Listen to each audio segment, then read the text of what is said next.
Meanwhile, remnants orbit, a warp rift opens, and out came an Imperial battle barge.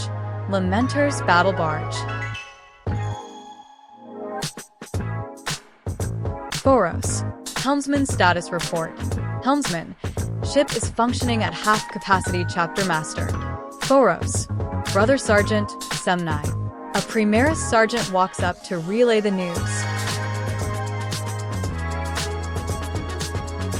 Only 11 Space Marines survived the whole ordeal of fighting off the demons that tried to board the ship.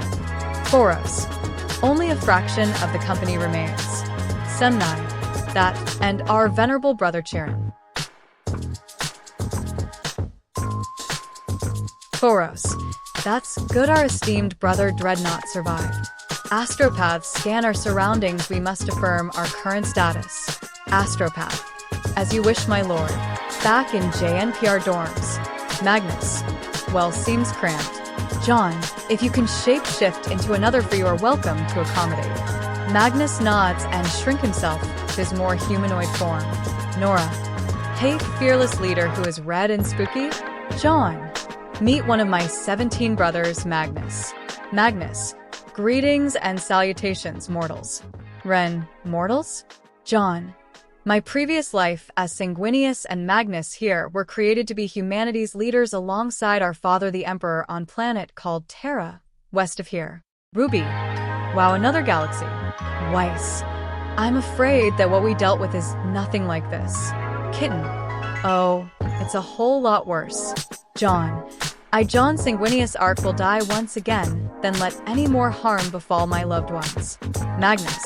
Same old Sanguinius, never change. And I love you for that, brother. John. So now that you've confirmed that I am alive, and well, are you gonna report to father? Kitten. Well, we were told to keep an eye on you until he decided to meet with us. John. He can't leave the Golden Throne, can he? Kitten. I know, but we are coming up with a plan to save him. John. I'm in. Magnus. Aren't you busy with your own affliction? John. Is my mutation public knowledge now? Kitten. No, only a few Imperials know of the Blood Angel's curse. John. I thought the Imperial truth was against superstitions. Magnus. Oh, speaking about superstitions, what was that about past lives? Blake. Oh. Young. Crap. John.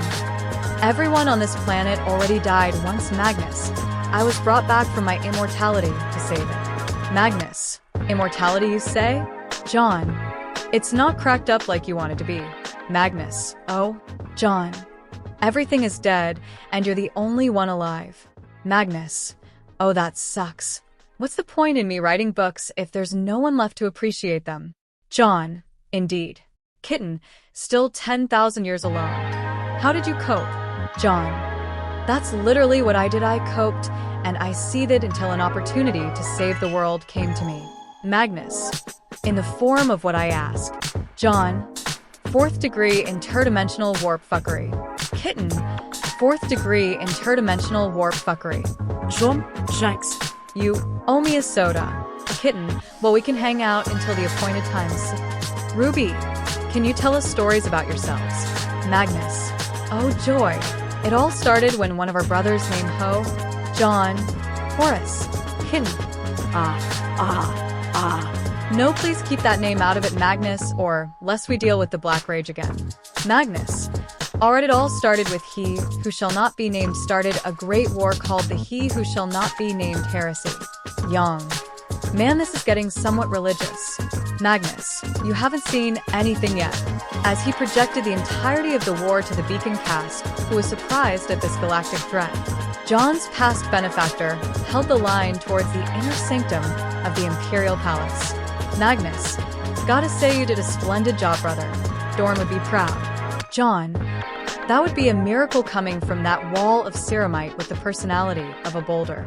Kitten snickers. Magnus. Oh dear, girls, cover his eyes.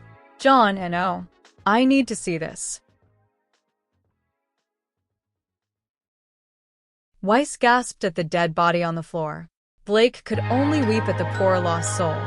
Yang was angry at the fall of the angel to defend his father over his traitorous brother to have said brother, where he confide his secret use and abuse it. That sickens her as she remembers how her blood donor of a mother ran when the war started. Ruby hugged Jaune as he stared numbly at his past life's demise. Jaune. Damn him to the deepest parts of the warp. Magnus. Safe to say he is gone forever, brother. Jaune. What do you mean? Kitten. The Emperor obliterated H. A he who shall not be named soul to the point that nothing remained to go to the immaterium, or better known as the warp. Jaune. So no afterlife for him? Good. Serve that backstabber right. Magnus. I have another secret mission that father assigned for me. Jaune. Oh? Magnus. It's to help you resolve this genetic flaw you have. Jaune. I hope there's no warp fuckery afoot. Magnus. None of the sort, brother. Among all my brothers, I loved you the most. Jaune. Aw, come here. He gave him a hug, which made Magnus weepy. Kitten, is that a tear? Magnus. And oh, I just got something in my eye is all. He stopped hugging as he felt something. Astropaths. Psychers nearby. Magnus. We got company. Jaune. What now? He peers into the warp. Magnus. Oh, brother, your sons are here. Jaune. The Blood Angels? Pyrrha. Such a fitting name for your current disposition. Jaune. Yup. So Magnus, where are they? Magnus. It's not the Blood Angels. Jaune. What do you mean? Kitten. One explanation later. Jaune. That fucking SMURRFFF. Magnus was holding him down. Magnus. Must you bluntly say that his sons were cursed? Kitten. It's literally called the cursed founding. It's not my fault. The girls hugged him, calming him down. That got a glint in Magnus' eye. It seems the women's presence helped alleviate the black rage and the red thirst, maybe, just maybe. Jaune. Alright, can we contact the Lamenters chapter? Kitten. I have a vox. Jaune. Good, hail them. Back in Remnant's orbit. Astropath. We are being hailed, chapter master. Phoros. By who? Astropath. It's coming from the planet below.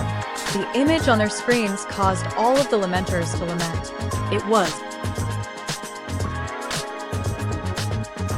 Their gene father was alive. The Lamenters scrambled to inform their progenitor chapter, the Blood Angels. Phoros. Reconfigure our squads to 3-man squads, 1 sergeant with 2 tactical marines. The rest must perform designated roles. We cannot afford a single casualty. Brother Sergeant Semnai, you and 2 of our brothers have the honor to meet our gene sire. Semnai, I will not fail. For the Emperor. For Sanguinius. They prepared a Thunderhawk to deploy a single Space Marine squad.